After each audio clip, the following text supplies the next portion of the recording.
Hey everybody, thanks for taking the time to listen to the Real Talk podcast. We hope that these discussions will inform and inspire you to engage in your own Real Talk. Today's episode is brought to you by our official sponsor, Trivan, builders of custom trucks, trailers, and enclosure buildings tailored to your needs. Be sure to check them out at www.trivan.com. A big thanks to them for making these conversations possible. Now, on to the episode.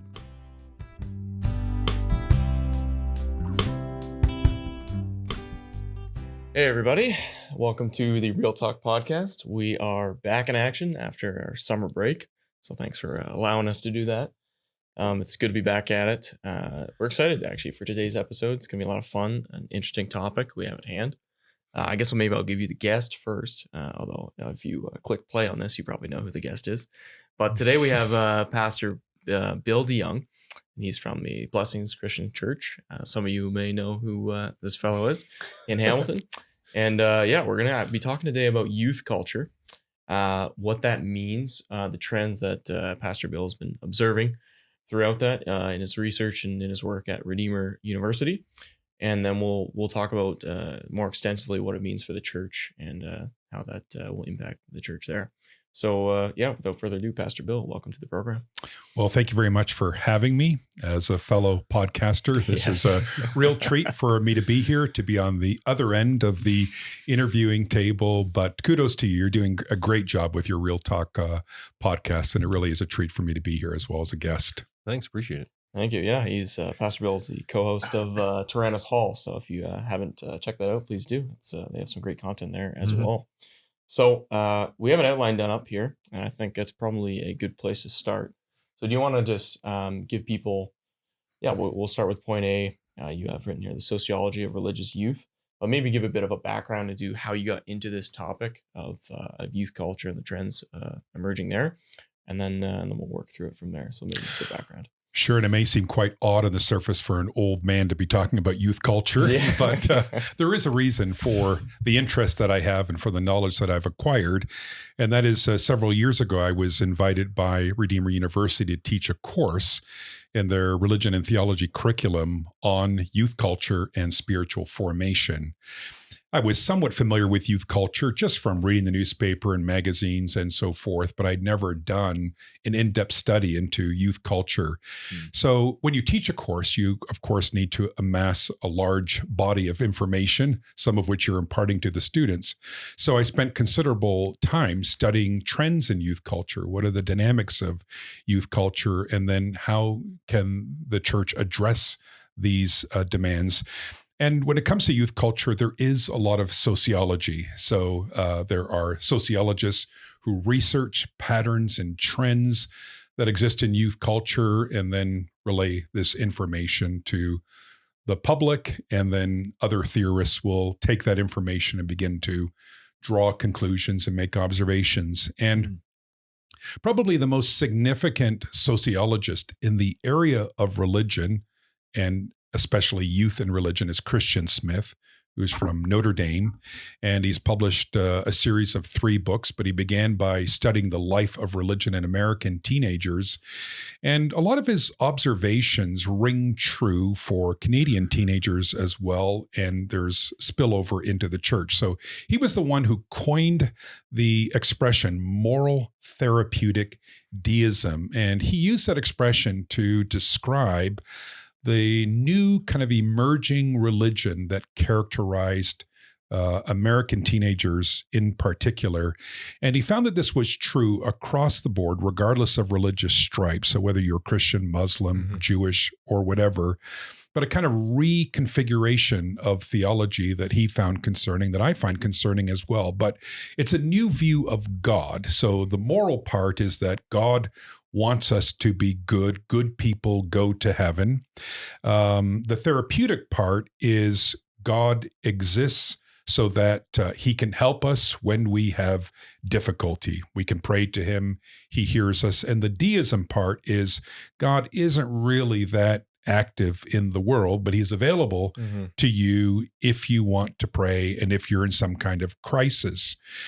And this, in fact, is what you find in a lot of youth, even in Reformed churches. If you ask youth to give a testimony of why they're a Christian or what it means to be a Christian, they'll often invoke this kind of language. Well, I believe there's a God.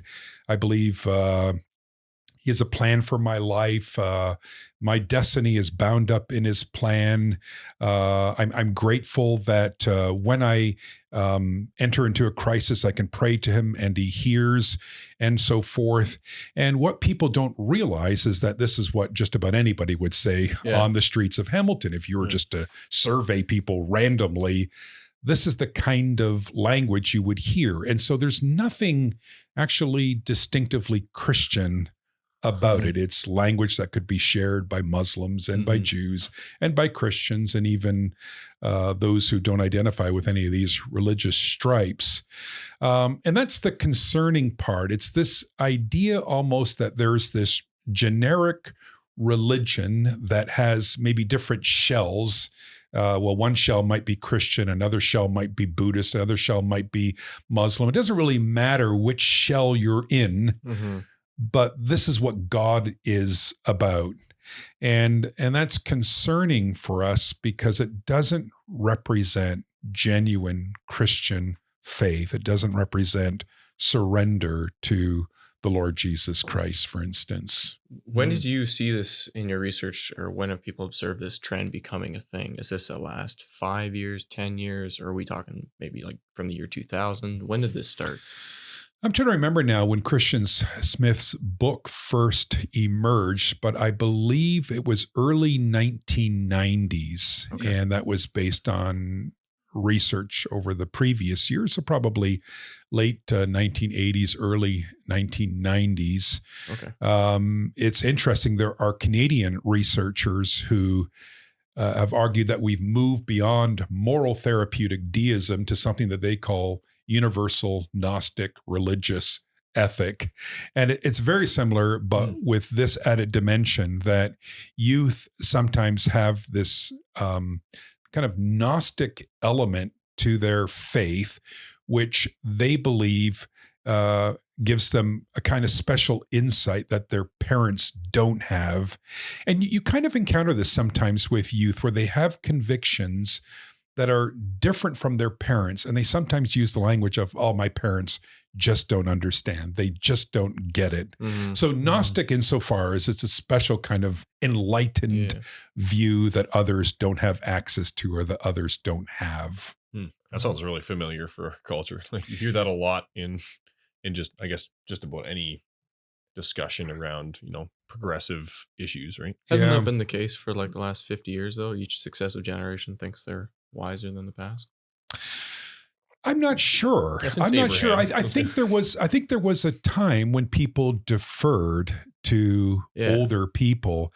And it's interesting. It's a cultural phenomenon even today because I'm presently quite involved with international student ministry. And so I meet students from the Middle East, from Iran and Iraq, and the Far East from China, the Near East from India. And I've discovered that in these cultures, many of which were traditionally hierarchical, there is still a kind of deference and respect for older people and listening to your elders and respecting your professors and that sort of thing. So I think there is something kind of uniquely Western, maybe even North American about the idea that youth have today that they know better perhaps than a previous generation or than older people today. Interesting. Is that more like is it more knowledge in terms of having received more insight or more knowledge than their parents, or is it more just throwing off the idea that anyone could have experienced what they experienced because they lived up they grew up in a different time, or their experiences, their parents can't imagine what they've been through. And that's a very good question because it's a bit of both. So what distinguishes the youth generation, sometimes called screenagers, is the tremendous access to information. that they have that the previous generation didn't. I'm of the age where I don't think immediately to go to YouTube when I have a problem, when YouTube is a great place to go if you want to learn how to fix a problem in your car or whatever. It's not my first instinct.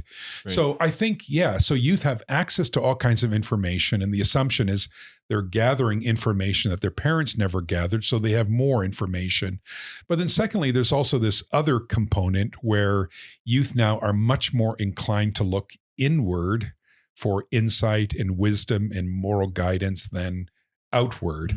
So this is what is called expressive individualism. Charles Taylor, in his book A Secular Age, speaks of the age of authenticity, whereas previous generations would defer to an external authority, elders, parents, tradition. Now youth are inclined to look inward for moral guidance. Believe in yourself, follow your heart, live out your destiny, follow your conscience, this kind of thing. So much so that for many youth, it's almost immoral to do things just because somebody else said you should do it. If it doesn't resonate with your own heart, it's wrong to do for many people. So it's actually a bit of both, where it's, yes, more information, having access to greater information, and then it's kind of turn inward, that, one's own heart is the moral guide, and one's conscience can discern for you what's right and what's wrong. What are some of the theories that sociologists have as to why that trend has emerged?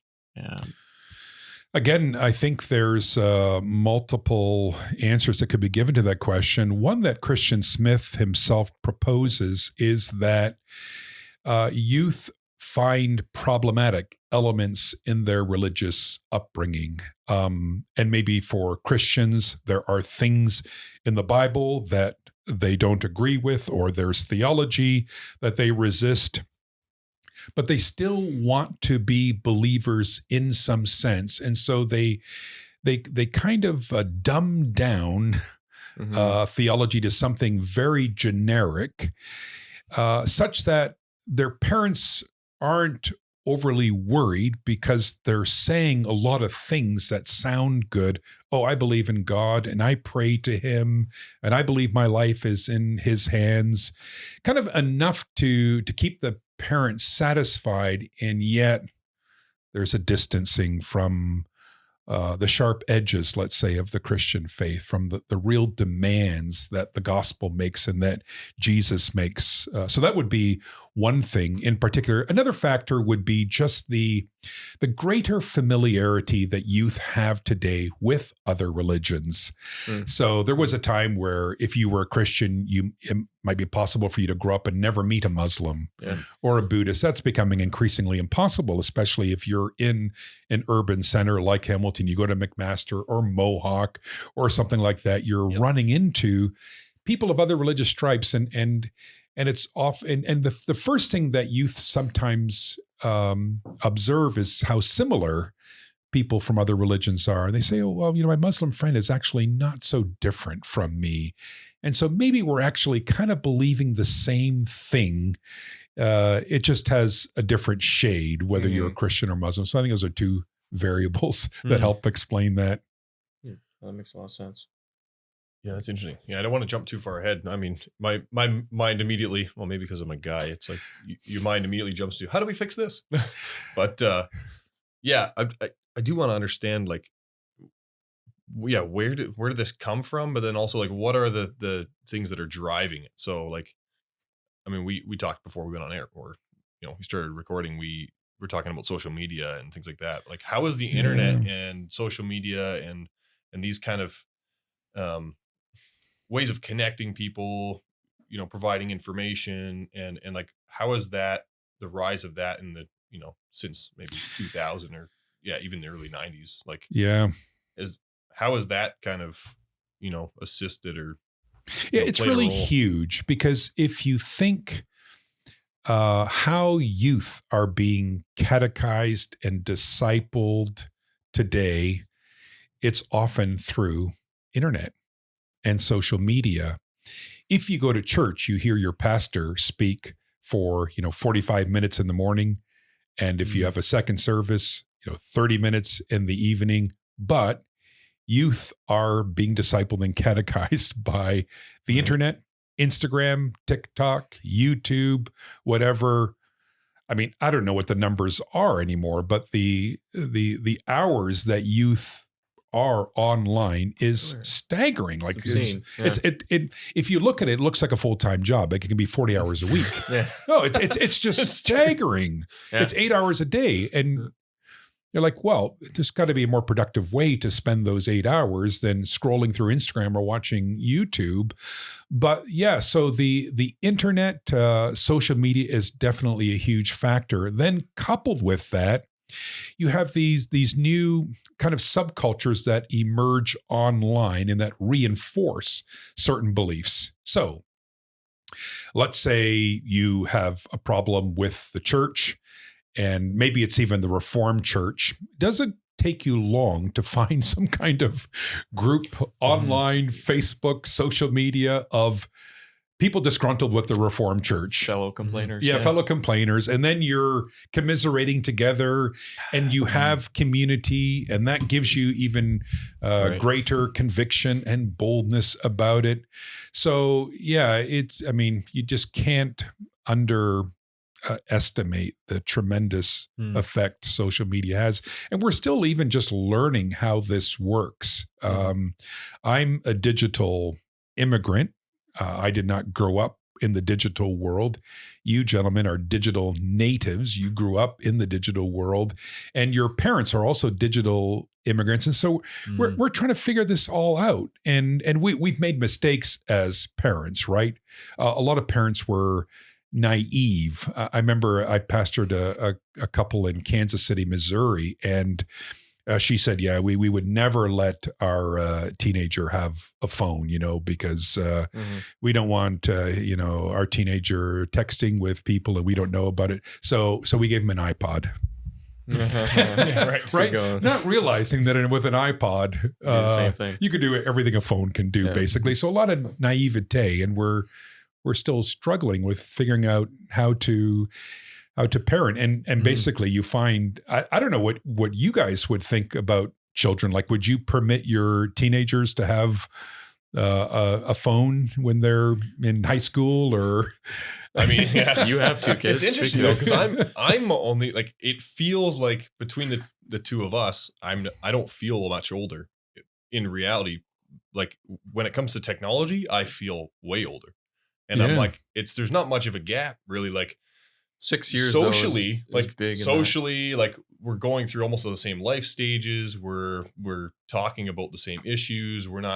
It's not like I'm talking down to Lucas, but then when technology, I'm just like, I don't like to get involved in technology too much, but the things I understand as a given. Yeah.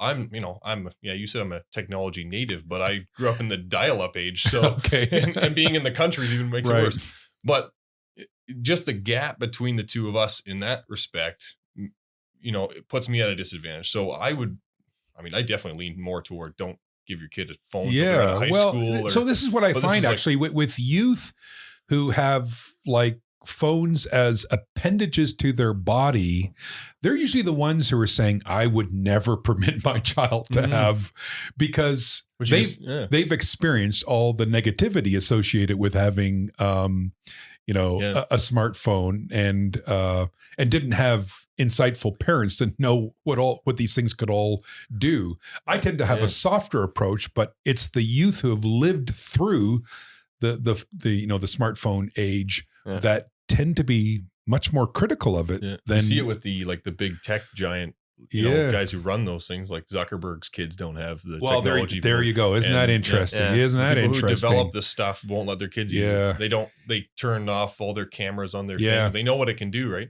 Even I'm showing my age when I use the language of smartphones, because my sons always remind me all phones are smart nowadays. I wasn't going to say it, but whatever. I'm just a digital native. It's interesting. I don't know. There is definitely a gap there, even though I feel like if we talk, like I have a sense more of how social media operates, whereas that was It's Not as more much research for for you. me, and I'm also less inclined to like. I would never like TikTok. To me is like, as soon as I see that platform, I'm like, oh, okay, no. Like, it's just Yeah. something that I'm just like, I know what it is because I've went through Facebook. But Right. I kicked the Facebook thing because I think everyone in Yeah. in their 20s kicks it, Yeah. and then they pick it back up in their 50s or something, and then but something new comes along, and you're not like immediately jumping on it. Well, I had that exact experience with TikTok. For me as a pastor, it's like, okay, I want to be very familiar with all of these expressions of social media. And so I got Facebook pretty early on. I got on Twitter, I got on Instagram, but I drew the line at TikTok. It's like, nah, I'm not going to be part of this. So I've never downloaded the app. I've never had a TikTok There's no account. Yeah, it's more like a time waster than it is like a way to communicate with anybody or learn anything about anybody. They're getting way better at sucking you in. Like each iteration of social media is like more and more addictive. I think so. Yeah. 100%. But yeah, to your point, like I think people who have lived through it, that we're seeing a generational move where people who have lived through the technology a little bit realize, okay, this is a little dangerous for me. Maybe I won't give this to my kids, or when I introduce it, I'll introduce it in such a way like how my parents didn't. Their parents just handed you a phone and then said, okay, I don't know what the app store is, but go nuts. And now it's more like people are paying attention to what their kids have on their phones. And correct. Even though these kids, a lot of kids will have a phone in elementary school or even or high school. Like, it's almost a given in high school. When I went to high school, I think maybe 3 people had a phone. And it was like after high school, you get a phone. So, and I don't want to come across like a Luddite who's anti-technology, who thinks that the way forward is the way back or anything like that, because the church can use social media for good. And, almost every church nowadays has some kind of promotion on social media, Facebook, Instagram, even YouTube, you could argue is a social media platform, right? So, but and I think it is good to fill social media with as much good content as we can. So, and this podcast is contributing to that. That's so true. That's right. So we're not social media. I guess we're just media. That's right. Just go back to the youth thing though. There's so many factors at play in terms of kind of spurring on this moral therapeutic deism. Mm-hmm. And I think one of them is social media, and it's like its focus on the individual.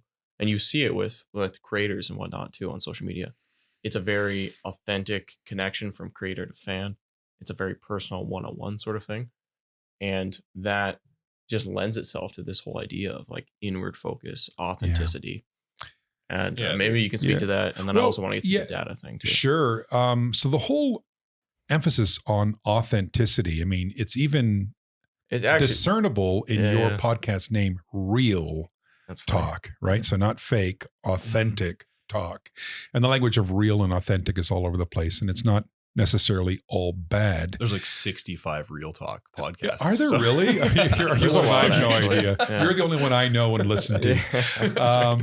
But what I've discovered is that because of this emphasis on authenticity, we now have mistaken views of hypocrisy. Sometimes I will encounter people who say, oh, I don't think I go to church because I just don't feel like it. Or I don't think I should pray when I don't feel like it because then I'm not authentic. Mm-hmm. Or I'm hypocritical. And hypocrisy in the Bible is not incongruence between desire and practice, but it's between profession and practice. The fact is, we are to wage war against our desires. And to be a moral person is to do things in spite of desiring to do those things. It would be a very, very sad world if we only helped old ladies across the street when we desired to, right? But we feel a compulsion to help people when we don't feel like it. And that's not hypocrisy. But it doesn't align with this theory of authenticity that you're always living in perfect alignment with your desires. That's just not true to life in general. And so I get bothered when I hear the term hypocrisy kind of hijacked to describe something the Bible didn't intend for it to describe. If you live in a way that contradicts your own personal desires, that may be an indication of your sanctification of your moral strength. It's not an indication of your weakness. A hypocrite is somebody who doesn't live in line with what he professes. That was the nature of Pharisaic hypocrisy, at least. And really, when Paul talks about living by the Spirit in Galatians 6, the essence of living by the Spirit is by waging war against the desires of the flesh. So the Christian life is a battle against desire, and it's not giving in to desire so that you can be authentic. I'll share something with you very interesting. So there's all this language about follow your heart and be authentic and believe in yourself and don't let other people tell you how to live. I was watching a documentary, you can find it on YouTube if you doubt me, on Jeffrey Dahmer. Do you remember, what Jeffrey Dahmer is? He's a murderer, mass murderer. Yeah, he was a serial killer. Chop people up or something? Yeah, just very, very gruesome. I wasn't gonna disclose the details without a trigger warning, but you did, and that's fine. Right. Real talk.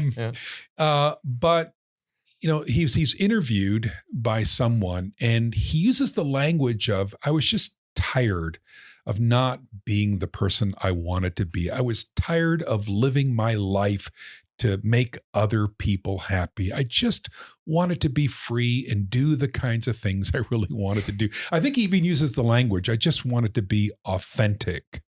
Now, this is the language that Jeffrey Dahmer used to account for his serial killing. So that should be a little alarming, right? That maybe it's not always a wise thing to do what you desire and to be authentic. In fact, you could argue that the only people who really follow their heart and trust their conscience are narcissists or worse, Yeah. That's interesting. Like, I don't know, I mean, my mind goes back to Jordan Peterson quite a bit, but he'll say things like, I act as if God exists. Yeah. But he wouldn't say he believes in God. Right. And that kind of reminded me of the same thing. It's like you say what you believe, but now you have to act like that. But just because you don't always act like that doesn't mean, you don't believe. It just means that you're not acting properly. Right. So there's not and it's not that you're a hypocrite or that you're evil because of it. It's because you're sinful. And there's a bit of a disconnect even in a guy like Jordan Peterson, where it's like belief and sin, he doesn't really align those in a Christian manner, and the same thing, like what you're mentioning, it's not hypocrisy to live, properly, and while your sinful self is saying live like this, right? Absolutely. Right? I mean, you find this in terms of marriage as well, where people check out of a marriage because they say, oh, I'm no longer in love with my wife. And so it doesn't make sense to stay married. I've fallen out of love. I want to say to people well, you need to fall back in love. Yeah. And I think work back in love, I think is. And there are many moments in a marriage where you need to be loving to your spouse, even though you don't have an ounce of love feelings in the moment, right? That'd be a very sad marriage if you only showed love to your spouse when you felt like it. But it's about choosing to love, and it's about being committed to love, and it's about following Christ and being committed to Christ through those moments where we don't feel like it and we'd much rather do something else than what Jesus is requiring us to do. Right. That's self-denial and taking up one's cross. Yeah, you don't hear that a lot. No. But it's all that expressive individualism thing, right? Yeah. You're rarely going to feel like showing your love for someone when they don't show love to you. So, but anyone who has sense is going to say, well, we know that's not true. You know it's not true. Physically is always a good example. Yeah. I want to go to the gym. I want to work out. Right. If you don't do that every day, you're a fat slob. And then, but everybody feels terrible. You have it with everything, right? Like, I don't want to go to Bible study. Yeah. When you go to Bible study, that was great. I don't want to go to Bible study. You have it every week, and and be a great. Well, and that's, I'm fond of this line from Dallas Willard, who says it's not about trying, it's about training. And really that gets to the essence of Christian sanctification. We languish in our walk with Christ, and we sometimes say, but I tried, or I will try. But really it's about training, and it's about discipline, and there's no easy way to be disciplined and feel like immediate gratification. We have to train our souls in a way very similar to training our bodies, and we do what we can in order to do what we can't. So, I mean, if you want to develop a habit of daily Bible reading, let's say you want to read 3 chapters a day. It's probably not a good idea to start off with 3 chapters a day, but work yourself up to it. Maybe just read 3 verses a day, and then maybe add to that. Because if you're training for a marathon, you don't start off by running a marathon. You start off by running half a kilometer, maybe, until you conk out. And then you keep adding, but you're training, and it's through the training that you get persistence. And the fact is, it's not immediately enjoyable. Nobody training for a marathon loves the training bit, So it's such a sneaky attack, because it just resets the framework. If you're in a moral crisis of some sort, you look like, if you a product of this age, you're naturally going to look towards yourself. Yeah, which is what you feel like. That is where, if you're being authentic, you have to listen to yourself. Yeah. And that's where you're going to get your moral guidance from. And since we know as Reformed Christians, we are sinful human beings, that's going to go poorly for you. That's right. It's so, it is a sneaky attack from the devil. Well, and you could ask people who live by the slogan, follow your heart. How's that working for you? Yeah. It doesn't generate very good fruit. And the good fruit in life is often on account of people not following their heart. Yeah. So it's all kind of tied into, like this whole, you're not thinking about the future too far. You're just working for today, and you'll spend money for today, and you don't say you're not thinking about the long term. It's just about satisfying your needs for today. And that's not a good long-term strategy. Go ahead. Well, I was going to say, do you think that's tied in?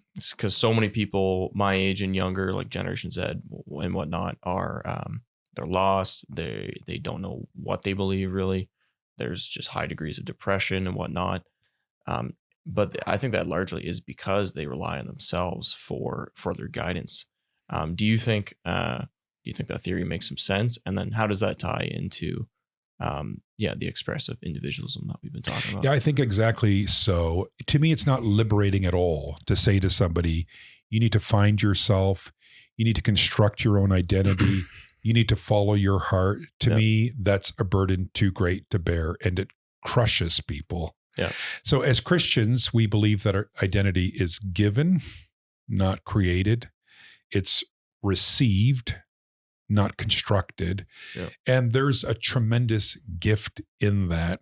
I just did an infant baptism at Blessings this past Sunday, and I was just reflecting on how beautiful a thing infant baptism is, where the child is going to grow up seeing himself or herself as a son or a daughter of the Father, who belongs body and soul to the Savior, whose spirit is going to indwell this person.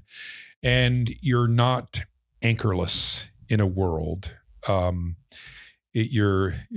been thinking of the category of zero gravity, which is, if you follow your heart, you're in a zero gravity orbit. There's nothing pulling you down. You're just kind of floating out there in space. But to embrace the identity that you were given, I think ultimately is truly liberating. And to say to youth, you need to pursue your own destiny, find your own identity and that sort of thing. I think it's just overwhelming, and it's crushing youth. And I think it's a large factor in accounting for the tremendous surge in teen anxiety, teen depression. Mm-hmm. Absolutely. So the church's response to that should be you don't have to do it yourself. You are not enough, but in Christ you are. Yeah. And here's how Christ calls you to live. Yeah. I think it's summoning people to remember their baptism. They were adopted into a family. I mean, so much of our identity is received. And of course, as Christians, we also are attentive to the identity of our biology, right? This is the way God created us. The universe has a grain, and we're to walk in line with the grain in the universe. And that means accepting our biology rather than seeing biology as a hurdle to overcome, right? Yeah. So even our identity as sexed individuals, male and female, is given. And it's something that we receive. Now, I think you can be a male in different ways, and you can be a female in different ways. And maybe in the past we were too sharp and rigid, and too rigid in saying, okay, this is masculine behavior and this is feminine behavior, and girls really shouldn't play hockey and guys really shouldn't cook in the kitchen or whatever. I'm just spitballing now. Yeah. But maybe there are many different ways to be a man and many different ways to be a woman. But let's accept the biology at least as a given. And just think for someone in kindergarten or grade 3 to have to decide for themselves whether they're going to be a boy or a girl. Since when could that possibly be a helpful idea for a young person? It is literally crushing people today, and they're making decisions that they, in some cases, deeply, deeply regret because they made them when they're young. And they're irreversible. And they're irreversible. So, I believe all of this is not healthy for youth in the least. No. Yeah. Do you see that kind of like the revolution, that sexual revolution, that like fluidity kind of attitude? Is that a symptom of this movement in youth and movement in culture, or is that like the result? Is that something that's you think it's coming from other people? Has it come about because of it, or is it some kind of like tool that's being used to further that? Like, are academics pushing this on youth, or is this a bottom up thing from your research? Yeah, well, I definitely think it's something that academic elites are imposing on youth. But then to what end? Like, where are we headed with this? Is this moral therapeutic deism? Like, we're there, and you mentioned that someone thinks we're even further than that. Yeah. Is that pushing somewhere else? Is it, or is this kind of the landing spot? Like, is this what the end goal of this idea is? Like, yeah, I'm not. So the moral therapeutic deism predates actually a lot of the gender debates. I mean, they're related because of the focus on the individual, for example, and the focus, by the way, on the therapeutic. Right. Yeah. Because now you'll discover that morality has become largely psychological, and a right and wrong is determined in part by whether you are hurt or offended by something, which is why you need trigger warnings and safe spaces and all this kind of thing. So morality has become kind of psychological rather than normative per se. And people talk about the weaponry of words and doing violence with the things we say. So then, speech needs to be policed and all that sort of thing. So it's all related in ways that it's probably really hard to say this is the cause and this is effect. The best I could say is that it's all part of a broader kind of cultural shift that is occurring.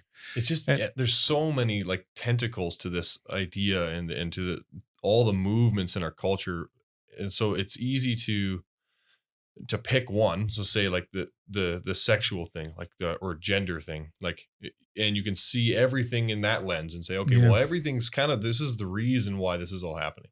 But you can do also the same thing with religion and say, well, look at, this is how religion has changed, and this is how people's capacities. You can do it politically. Like, once you rid your mind of the idea of God and a higher power and someone that your whole life is aimed at, or anything that's pulling you in a religious sense, you get to be reliant on yourself. And then if you find yourself on hard times, you look to the government, and now you're into a socialist kind of like, well, make sure you take care of me, and this is kind of your duty as the government. And so like there's all these different avenues of approach. But then as the church, how do we understand the phenomenon in general, and then what do we attack all of these aspects together or at once? Or is there some kind of is there something that can be preached that is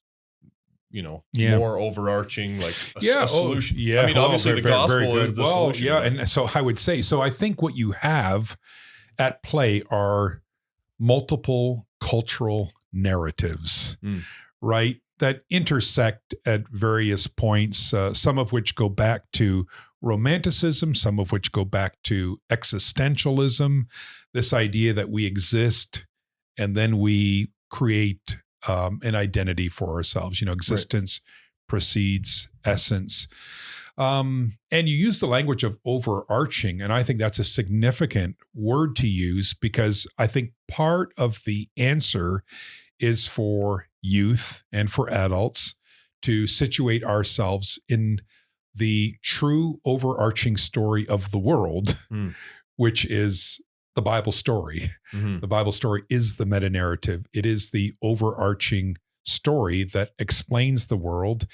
And there, just think about teaching creation. Now, when you teach creation, you're going to teach biology. You're going to teach that when God created the world, he created male and female as the ultimate binary in the creation account. Because the creation account is just binaries. It's heaven and earth, land and sea, sun and moon. And then the ultimate binary is male and female. So if we're teaching youth the creation account, they're already being oriented to something other than the cultural narrative. Right. Then you get to the fall, and you mentioned, as Reformed people, we believe that by nature we're totally depraved. So move on to the next story. We fell into sin. As a result, our hearts are corrupted, our minds are darkened. Maybe we can't be following our hearts, or maybe we can't be trusting our minds.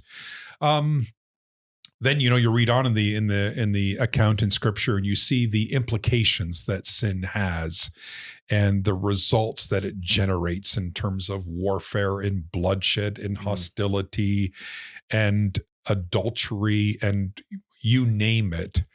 But there is in Jesus a Savior, a Redeemer, a Lord who mends what's fractured. And to your point about hope, there's a sense in which we enter into today some of the heavenly treasures, as it were, but there's a lot that we're just banking on for the future, right? We're putting our present sufferings in the context of the future glory that's going to be revealed and the resurrection of the body. And so we're living with hope. So I think we need to teach the Bible story and help people see themselves in the Bible story and understand the world in terms of the Bible story. You just teach like creation, fall, redemption, consummation, just those four things, and you're going to be addressing every significant aspect of cultural narratives today. And I'm fond of thinking of preaching in terms of the language that Jesus uses in the Sermon on the Mount, where he says, "You've heard it said, ... but I say to you." I think that's what preaching is to some degree. Here's what you're hearing in the cultural narratives, and here's what Scripture says. And it's countercultural and often counterintuitive if we've been schooled and catechized by the culture. But we need to cast the beautiful vision that the Bible does as well, which ultimately is a new earth with restored bodies, restored relationships, I mean, you think of people today who are at odds with their body or who recognize that there's something broken in their bodies and they're unhappy with it. I always think of the Ethiopian eunuch, right? Who was like in some ways a confusion of genders.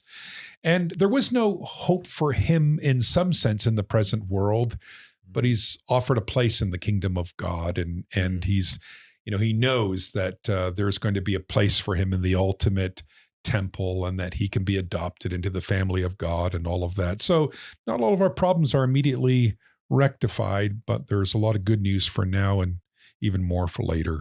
Mm-hmm. So that's kind of how to, I guess, tackle the problem of deconstruction, right? Because this is the story you're getting sold in the world. Yeah. Like a lot of people, it starts with they feel like they're working against their authentic self. Yeah. Often the gender or the sexuality comes into play.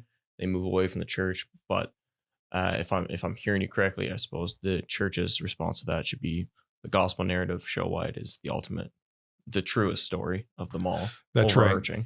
Yeah. And that's where stories come from. And that is the way to salvation and to true happiness long term. Yeah. And of course, at the center of the story, telling about the Lord Jesus Christ and encouraging a relationship with Christ. That's how you get away from the whole deism component of it. Yeah. This is a personal relationship with Jesus who died and rose, and your identity is bound up in his.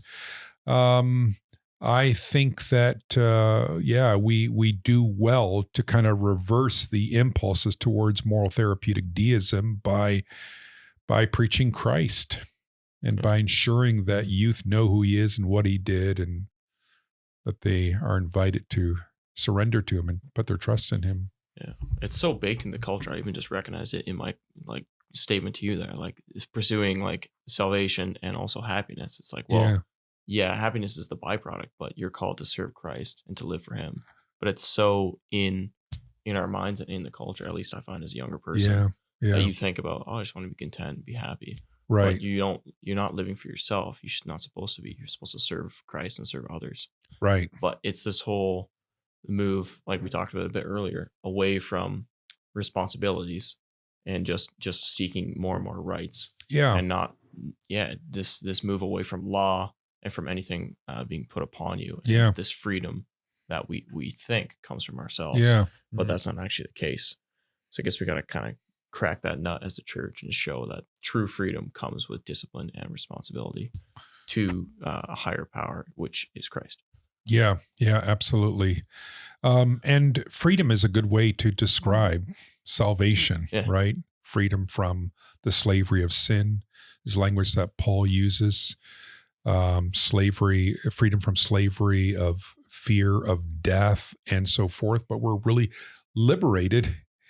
And even when Jesus says, deny yourself, pick up your cross and follow me, you're denying yourself in some sense to find your true self, but your true self is discovered in following Christ. It's not discovered apart from Christ. Yeah. Yeah. It's fascinating. So, but yet there still is in this cultural trend a desire to follow something. Is that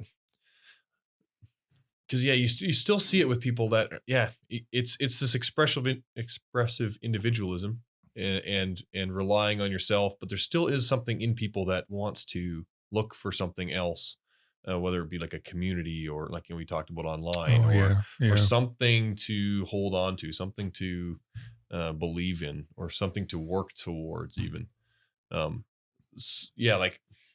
How do we as a church, as a Reformed church, how do we speak to people like that who are looking for, they might not be looking for a religion, but they don't know that they're looking for a religion. There's a gap there. There's a void. Yeah. You know what's really hard nowadays is the cultural divide in some ways is so deep that it's hard to find any commonality, right? There was a time where people agreed basically on morality, even if you weren't a Christian. And that's increasingly more difficult. And so I think part of the challenge is to present the attractiveness of the gospel. Paul uses the language writing to Titus about adorning the gospel and showing the attractiveness of Christian community as well. Now, we got to do some self-examination here. Maybe we haven't always acted as a community in a way that is attractive. But perhaps if we think of ourselves as a parallel culture or a parallel community that's so beautiful and so winsome and so alluring that people want in, where they sense a need for community. People are always searching for community in some ways. But if they can see the church as this very beautiful, attractive community that they want to join, I think that's actually a good way to promote the gospel nowadays. Right. Do you think? Oh, go ahead. Sorry, Tom. No, you're good. Okay, I just thought about this now, but do you think this expressive individualism plays itself out in youth or even adults too, when it comes time to choose a church, and even the language of choosing a church? Like, do you see that as a trend, that people seek churches that serve them rather than try to be the change in their own church and serve in the local area where Christ has put them? Yeah, absolutely. Because in some cases, at least, people are choosing a church where they're going to feel the best. Yeah. Right. And people can choose to stay in a church, however, for the same reason. Right. Yeah. And I mean, if you look at the evolution, or better, the demise of, let's say, mainstream Protestantism, and look at even take, for example, the United Church of Canada. If you go to a United Church of Canada worship service, in some ways, it's very traditional. It's true of the Presbyterian Church of Canada. The worship is in many ways traditional, a very kind of a liturgy and order of worship that has not really been changed in centuries, hymns that they're still singing that they sang 50 years ago. And there it's a clinging to tradition that is also in a form of expressive individualism, where the preference is for the tradition and what we've always done and what we've inherited. And don't force me to step outside of the box and do something I haven't done before, or, sing a song I haven't sung before. So it works both ways. People can migrate to a different church out of a kind of expressive individualism. People can sometimes stay in a church out of an expressive individualism, where, the theology is becoming liberal, but the forms of worship stay the same, and that becomes the reason for people to stay. Okay. Yeah, that makes sense to me. Yeah. I guess the side, if you were going to be staying with what you've done typically, traditionally, versus changing for the sake of it feels better to yourself, there would be some merit with the tradition, since it's been there for so long, since it should have been informed from a theological basis. Yeah. Does that yeah, make sense? absolutely. Absolutely. When I speak about tradition, I'm speaking about the forms of worship. How let's say not something. the theology and the substance of worship. Yeah. So, by the way, one of the things that's important for youth today is to be exposed to the ancient creeds. Yeah. Because that is a kind of rootedness, and studies show that youth are inquisitive about how early Christians believed, what early Christians believe, and it kind of tethers them in a world that's very, very volatile. I had an experience of this myself at Redeemer University, where I had one of my students was a member of the United Church of Canada, and she was talking to me after class, and she was lamenting her own youth group experience. She said, all we did was just had fun. Pizza, it was games, it was all social. And then she stopped and she looked me in the eyes. She says, "I never learned the creeds." And I was like, "Man, can I clone you?" Because in the Reformed churches, you're more inclined to encounter people who are tired of the creeds. But in the creeds, you get like the fundamentals of the Christian faith that churches have embraced for centuries across the globe. That's very anchoring, because what it shows too is that it's not just the pastor's spin on a Sunday morning. No, this is actually what people have believed historically for a long time and across the globe, Eastern Hemisphere, Northern, Southern, Western. I don't know if I got all four there, but So seeing oneself in the whole of Scripture is significant. Embracing the relevance of these ancient creeds has the capacity to anchor people in like a zero gravity world where people are just floating around. Yeah.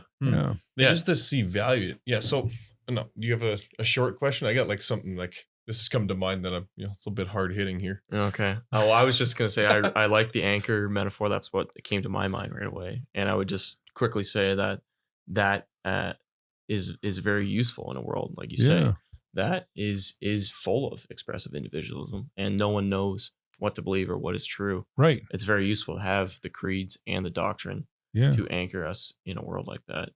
And because it also answers the question, how do I know this isn't just Pastor Bill's spin on the pulpit on a Sunday morning? It's like, oh, really? This view has been embraced by Christians for a long time, and churches of all kinds of stripes have affirmed these statements millennia ago. It makes it easier than reading the whole Bible every Sunday. That too. To confirm. So this discussion just brings to mind. See if I can formulate this somehow decently. But we've talked several times on the podcast, and like I think it's kind of living in our Reformed churches that a bit of a struggle between what you're describing, like the traditional, this is the way we've done it. This is the I would maybe not bring liturgy into it, but like the form of worship or the style, like this is the Dutch way of doing it. This is we've kind of moved into an area where we're questioning,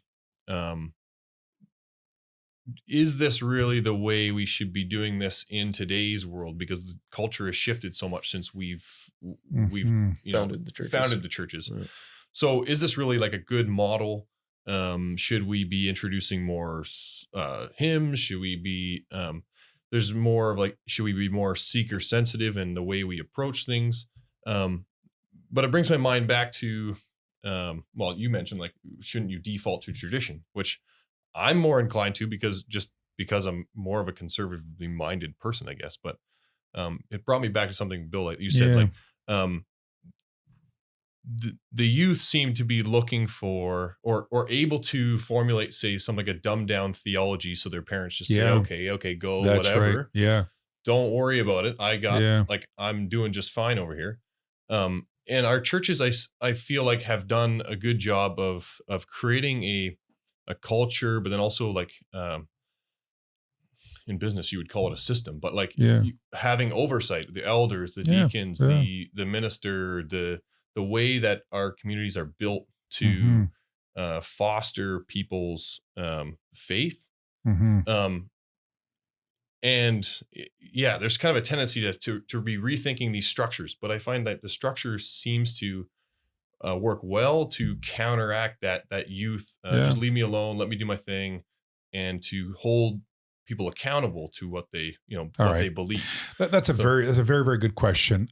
Let me put it this way. So I think there's an argument for modifying the forms of worship and doing church, not to interest youth or to generate their devotion, but out of recognition that the society in which we lived is no longer Christian by any stretch, but is essentially a mission field. And so to see churches as mission outposts. Now, Reformed churches for a long time have supported foreign missions in Papua New Guinea and Brazil and so forth.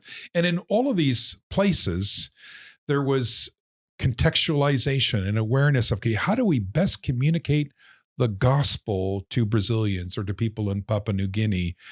But there was a hesitation to do any of that kind of stuff back at home when now Canada itself is largely secularized. So I think we need to see ourselves as living, our churches need to see ourselves as mission outposts.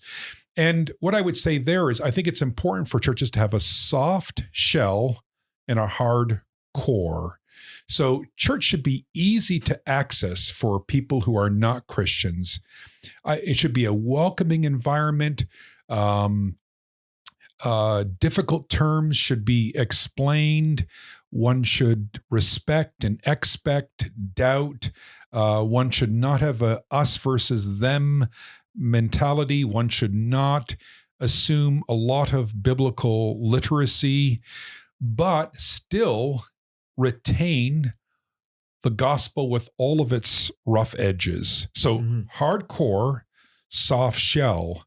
And I think what you find in at least some Reformed churches is hardcore, hard shell. Right. So I think the best image for a church is a peach, easily accessible, hardcore. And I'm afraid that many churches are like a billiard ball, hardcore and hard shell. Right. So yes, by all means, retain orthodoxy and don't drift, an inch from it. But I think in terms of the forms, we need to be an inviting community so people can migrate into the church where they can be offended by the gospel, which is kind of an odd way to put it. But it's not that I think people shouldn't be offended or unnerved, but I want them through the door at least for a gospel encounter. Right. Yeah, which is it is a consideration. I think that it's a growing kind of realization. I wonder how. I mean, we're asking the right guy because you've been probably puzzling this through with blessings and is a new. Well, let me ask this. Let me say this before I get, because it's very relevant here. If you ask young people what they love about their church, so let's say you have young people who love their church, and then you ask them why it is that they love their church, they rarely mention liturgy or music. These are not the variables that the youth are ultimately looking for. They might mention it periodically. I don't like these songs, or I love these songs, but ultimately it's not, those aren't the things that keep a young person in church. It's that the church is a community where they feel they belong, where they know they belong, might be a better way to put it, which is why there's a youth culture. Well, she's a kind of an expert on youth discipleship, and her name is totally escaping me at the moment, but she's got this slogan, warm is the new cool, because there was a time where people thought that the way to reach young people in the church or to retain them was to have like a cool, hip youth pastor, with the blue jeans and the fashionable haircut and the latest running shoes. And they've discovered that that doesn't really impress young people. Well, he works in America. Maybe in America. Actually, these were American studies. What they want is relationships. So warm is the new cool. There are people in the church who love them, care for them, are attentive to them. If they see this as a loving community, that's what draws them, and that's what keeps them in the church. Dynamic preaching, charismatic songs, whatever, those in the end aren't that significant for youth retention. So to stick with that metaphor of the hard core and the soft shell, I understand what you're saying with the harder shell, because it's like, I mean, I think we've all realized that as Reformed churches, that we have to be more, and we've heard stories. We heard one from, I think it was Tim Challies. This was way back.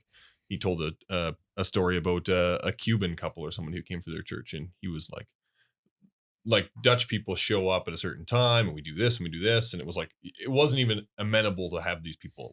It just didn't work. So, and I think we're grappling with that, but I'm inclined to think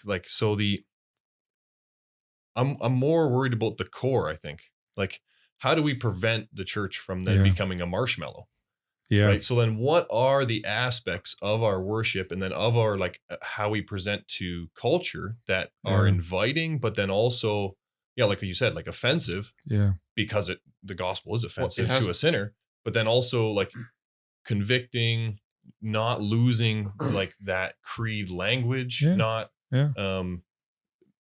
the things that the youth want maybe aren't the things that the youth need, right? So- in the end, when they're right. old, right? So I think there's a lot of liturgical traditions that we need to retain.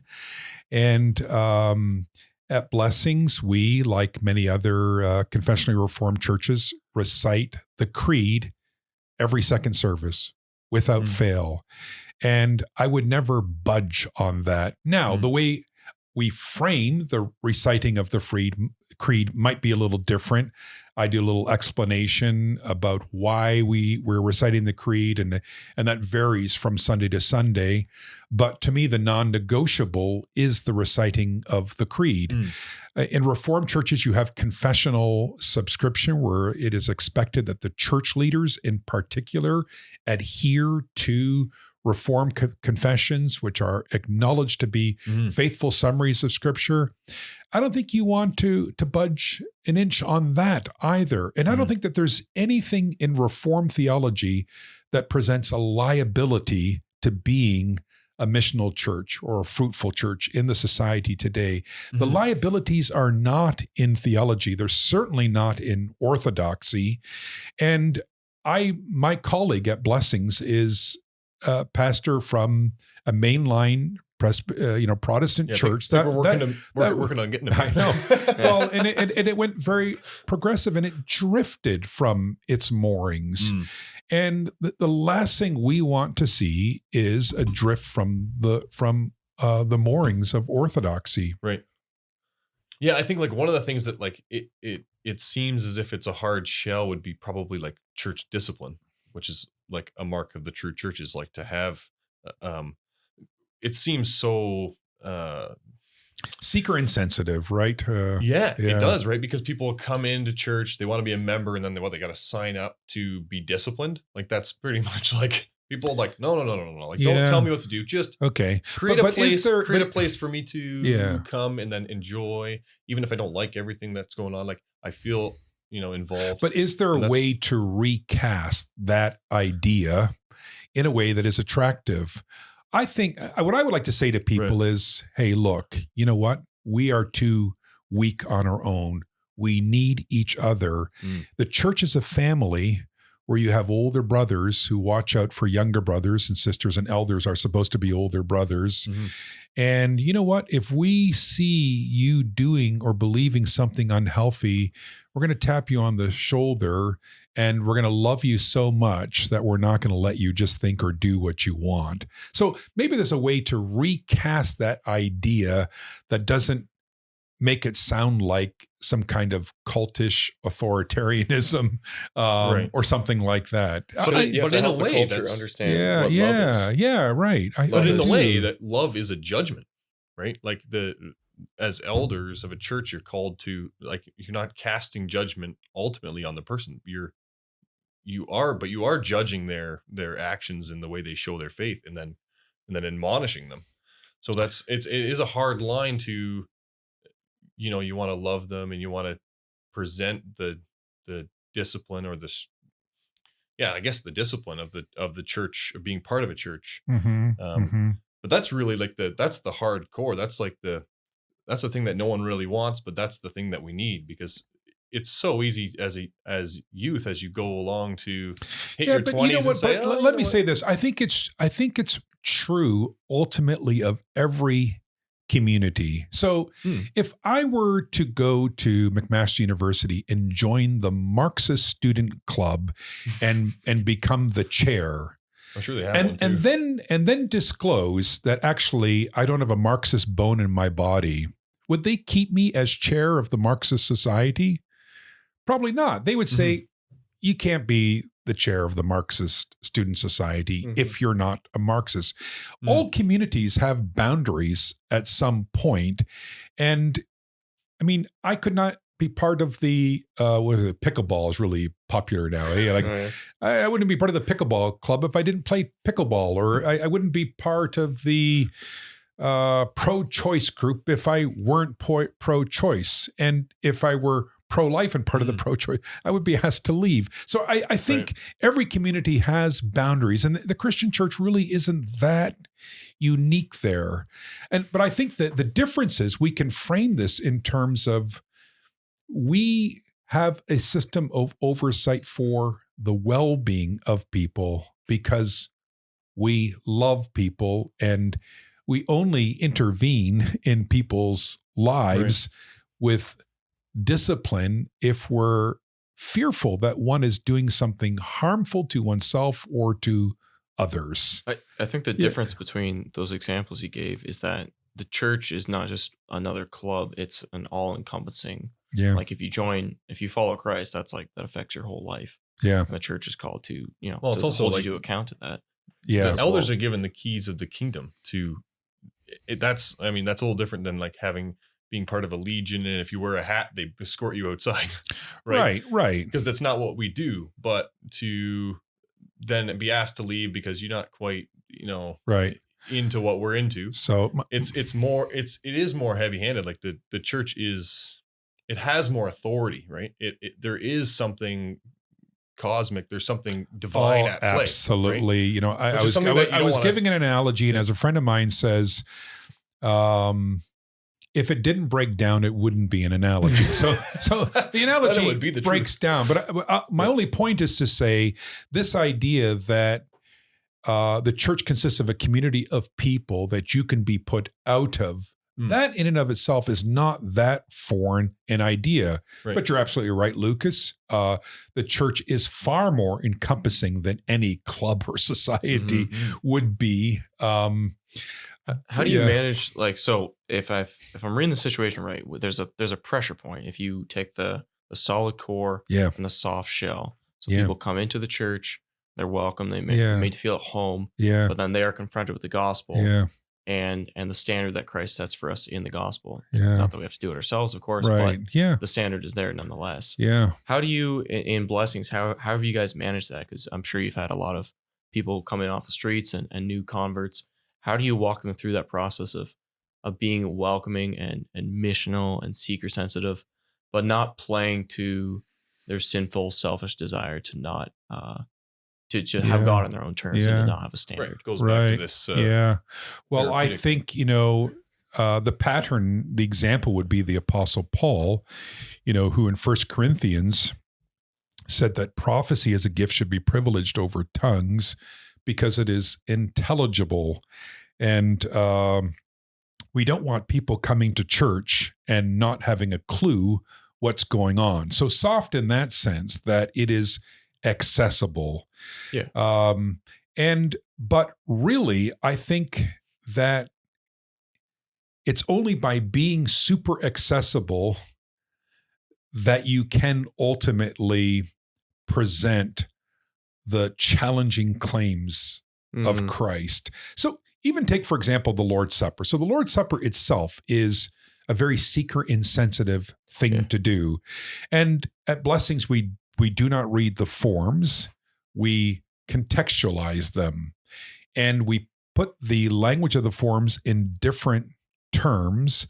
But I think in the end, the message is actually more sharp than it would be because we deliberately say and explicitly, if you have not surrendered your life to Christ, if you have not embraced Jesus as Savior, please abstain from the table and that sort of thing.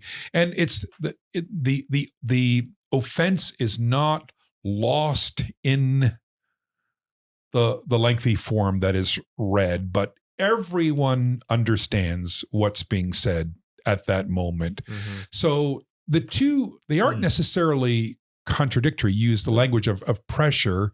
You might make the case that the one serves the other. You need the relationship. And the thing, and then for me as a pastor, it's like the importance of preaching the text of Scripture, regardless of what cultural sensibilities are, and regardless of what you yourself may even want to preach.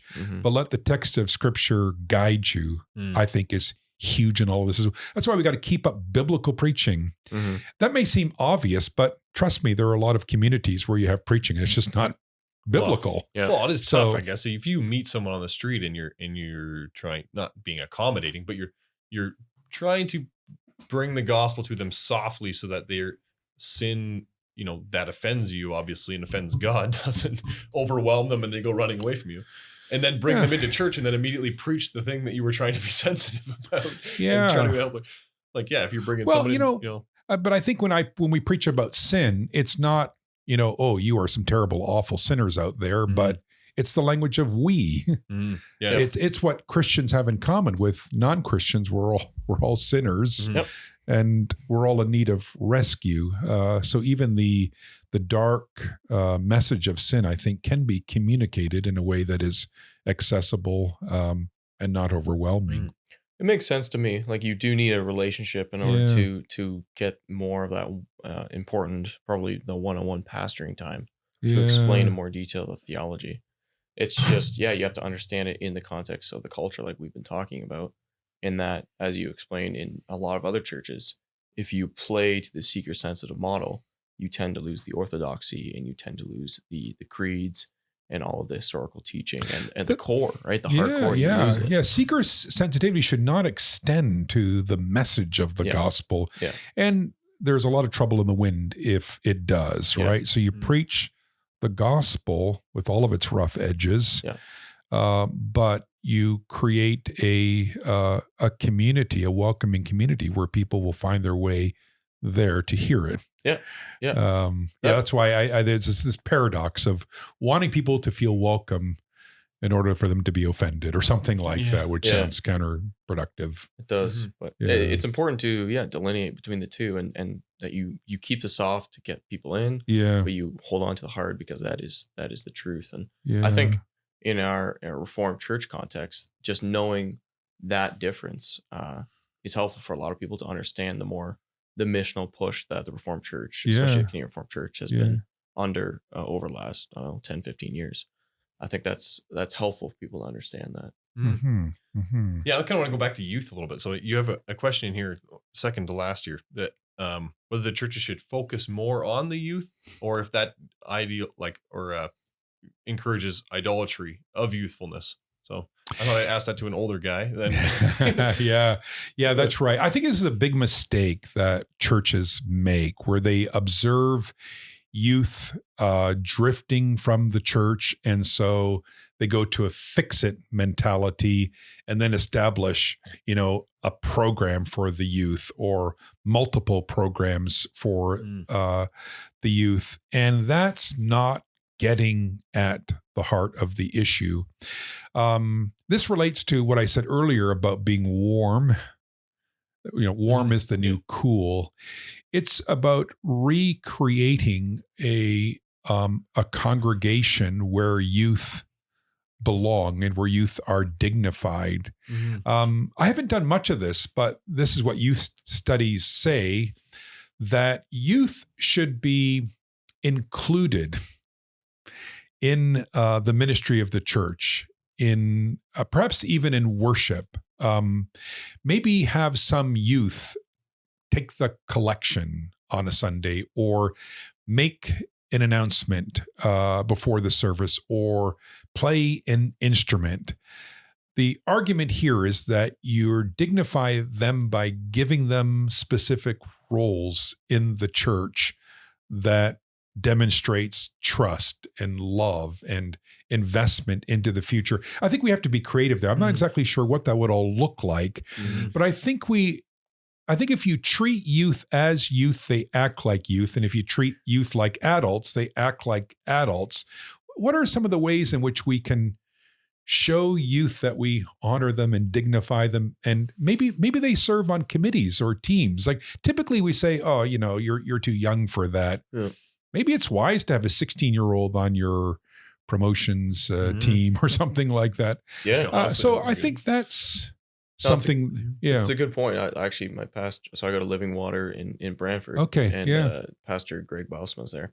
And he was actually making this point. He makes it often, is that we treat youth like they are the future of the church and we got to take care of them and catechize them, which is all very true. Yeah. They're also the present of the church. Yeah, and they have a role absolutely. to play right now. And we need to hold them to a standard and say, hey, like you have things to do today. I've also made a case elsewhere for inviting youth to profess their faith at an earlier age, because I think that is another way in which we can be very countercultural. Yeah, countercultural and denigrating to youth, where if they're not 18 or haven't finished high school, we're suspicious of their profession of faith.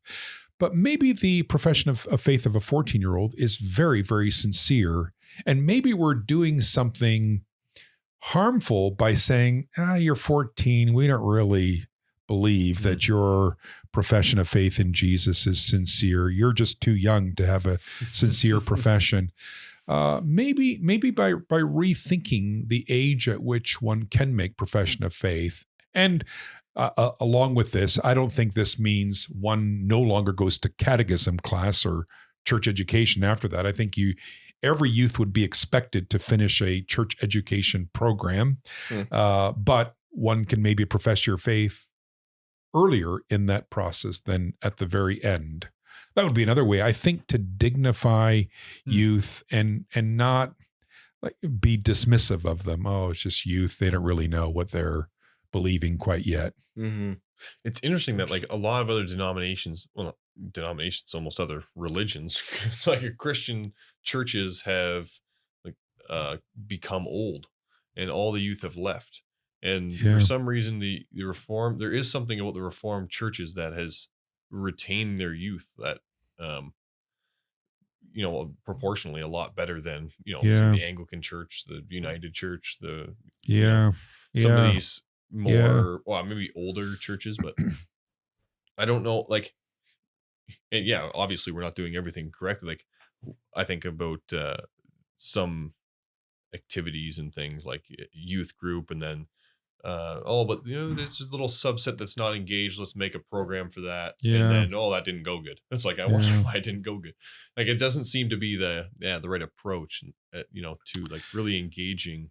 Yeah. I mean, we've inherited some very rich traditions for youth. I studied at McMaster Divinity College, and I was talking to a colleague at one time, and I said, I got to teach a class at the church tonight for youth. It was catechism class.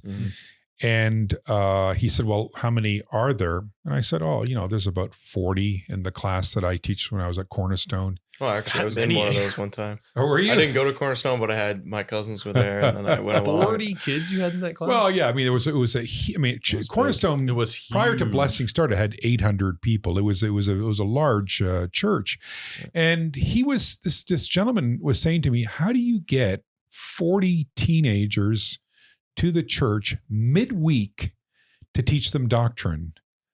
And I said, well, it's actually nothing I do. They don't get a choice. They just show up. Well, and it's not like I put a poster saying, please come to the church Tuesday night. But it's this inherited tradition that this is what you do on a Tuesday night or midweek. And that's very, very good. And that plays a role in youth retention, which is remarkable in youth. There are a lot of variables that go into that Christian schooling and families and this kind of stuff. But it's part of that hardcore that doesn't let youth go. That's right. That's like, feeling belonging, but then also really it's the conviction of the gospel. Right. And I think that's something that Canadian Reformed churches, United Reformed churches have done very, very well. The investment of pastors in youth, pastors teaching catechism class, knowing the youth by name and that sort of thing, that is super, super healthy. That's interesting because we don't typically have youth pastors, right? Which is, you hear a lot more of that in these other churches. Which is kind of patronizing. What is that? Well, I guess a little bit. What is that position normally? Like what is that role? Is it just... That's complex. In evangelical churches, pastors have very specific portfolios. And, there are lead pastors of evangelical churches who are doing things that a traditional Reformed pastor isn't. That is very good. And so he's stretched beyond his ability. And so they hire somebody to kind of look after the youth. And there's plenty of evidence that youth pastors can be very effective with youth as well. But one of the complaints that youth make is they want stability and they don't want somebody different every time. And the turnover for youth pastors can be quite high, much higher than, a lead pastor. Yeah. So a lead pastor typically comes and stays for a while, and youth benefit from that durability. But who are the most influential? Let me phrase the question this way. Do you know what is most influential in the faith retention of youth in the church? Preaching? No. Parents. That makes sense. Again and again, studies bear that parents are the ultimate influencers for youth. It's a little counterintuitive because we think of, teens always having friction with parents, but even with that friction, parents have the most influence on a youth. It's the other 6 days of the week, right? You see your parents, so that that's right. Sense. Yeah, the parent is a kind of pastor, right? That you get 24/7. Well, it's just not outsourcing your religious teaching to the church. Yeah. Which is that's interesting because that seems to me like what Lucas said, it's kind of patronizing to have a youth pastor. It seems to me just in my head, it's well, are you really are we just outsourcing our problem to the youth pastor? My kid's into, something they're into drugs. Call the youth pastor. Yeah. It's that's not how parents should be dealing with their kids. Right. Which is, I find is that maybe I'll just ask you, is that a trend that we see that, obviously the world, we're busy too. Parents are busy. A lot of times, parents are, some parents are working 2 jobs and both of them are working and not at home. Yeah. And, are we seeing more of that? Take my kid away from me, all day daycare, all day JK, whatever kind of. Well, let me say something about that. There's little evidence that a child is psychologically harmed by being put in daycare when he or she is 2 years old or 3 years old. There is a lot of evidence that a teenager is psychologically harmed by an unavailable parent. So I think what you're seeing is a lot of absentee parenting. Which might then create a demand for, we should really hire a youth guy to do the kind of parenting we should be doing. Now, why are there absentee parents? It's partly because, as you indicated, parents are very, very busy. They're working too much. Mom and dad both working long days, coming home tired. Parents are not always investing sufficiently in children. Hey, Johnny, how you doing? Fine. Johnny goes to the bedroom and closes the door and gets on his phone. Is that less common than is that why that doesn't affect kids that are young? Because the parents still come pick them up from daycare, still feed them dinner, still invest in their evening? That's right. I don't know why, but studies bear out that having a child in daycare when he's 2 or 3 doesn't seem to affect their development when they're older. But there is a lot of evidence that an absentee parent for a teenager can have disastrous. Take care of them, let the TV take care of them, it's too easy. He's gaming. I know that as a parent of children, you come home from work, you're tired.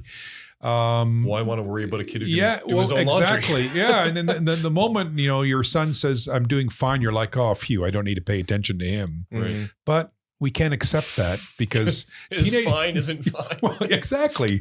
Most often when teenagers say fine, they actually aren't doing fine. Life is rough for teens. Absolutely. So yeah. Man. We're getting close to the end there. That is some interesting. It's some interesting things to piece through, as a church and as we as we think about how we structure things, stuff like that, and then also engage with the youth secular youth and also secular, just secular people around us. So Right. yeah, man.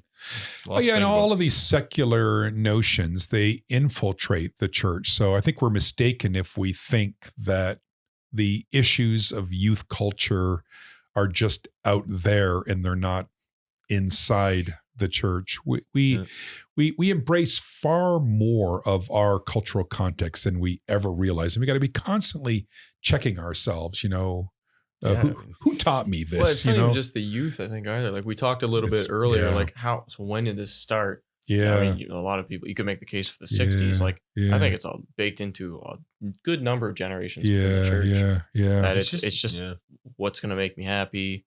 This church isn't doing it for me. Like we need a new program for this. There's something about the human heart, right? That kind of wants that. That's true.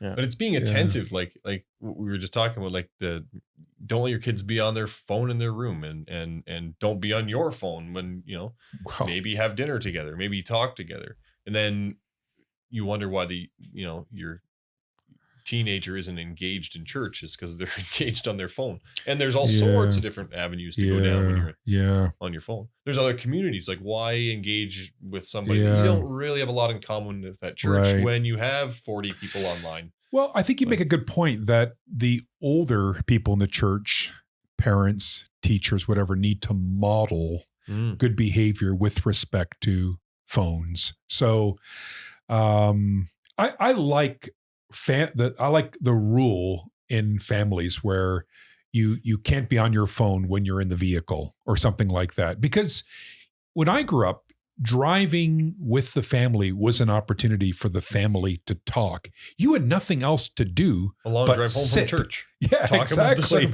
Exactly. Yeah. Now, but if every child has a device and they're all on their device, there's no family talk anymore. Mm-hmm. So can we protect spaces for conversation? And cars are nice places to do that. No one can go anywhere. Yeah, you're stuck in a seat belt. Yeah, I mean that's a lot of people do that at the dinner table. Well, and the dinner table. So let's have a lot of no phone zones. Mm-hmm. I in the end, I'm not one to say teens should never have phones. Sometimes that may be necessary, but I think we should have a lot of no phone zones. Maybe even no phones in the bedroom. Mm-hmm. Mm-hmm. No phones in the car. No phones at the table.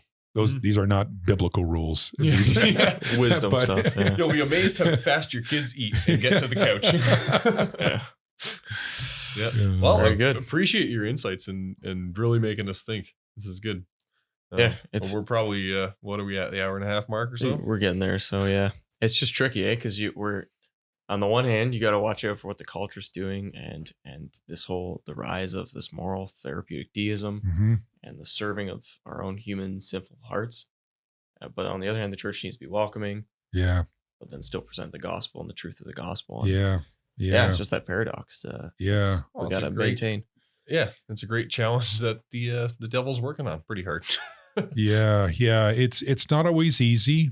It requires courage at times, right? Mm-hmm. To know that what you say is going to be offensive. But again, if we're immersed in the biblical story, we will see from the example of Paul and so like Paul rarely spoke without creating offense among some. Mm-hmm. Right from the conception of the Pentecostal church in Acts 2, there were some who thought the disciples were drunk with wine. And just about everywhere Paul went, he provoked a riot. Yeah. I mean, Tim Keller has this line, "You're not a missional church until you've caused a riot in your city." I don't know about saying that, but he's in New York, right? So there's a riot anyway. That's right.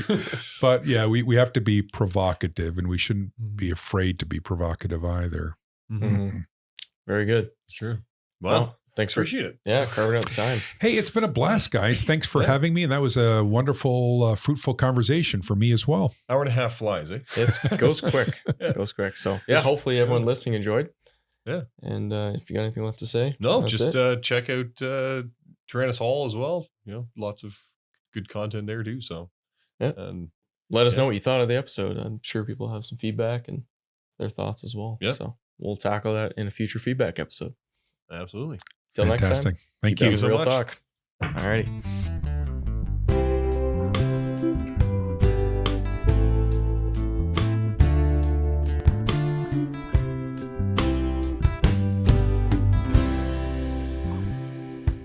Thanks for tuning in to this episode of Real Talk. We really appreciate you taking the time to listen or watch the show. If you want to send us your feedback, and we'd love to hear it, please email us at reformedrealtalk@gmail.com.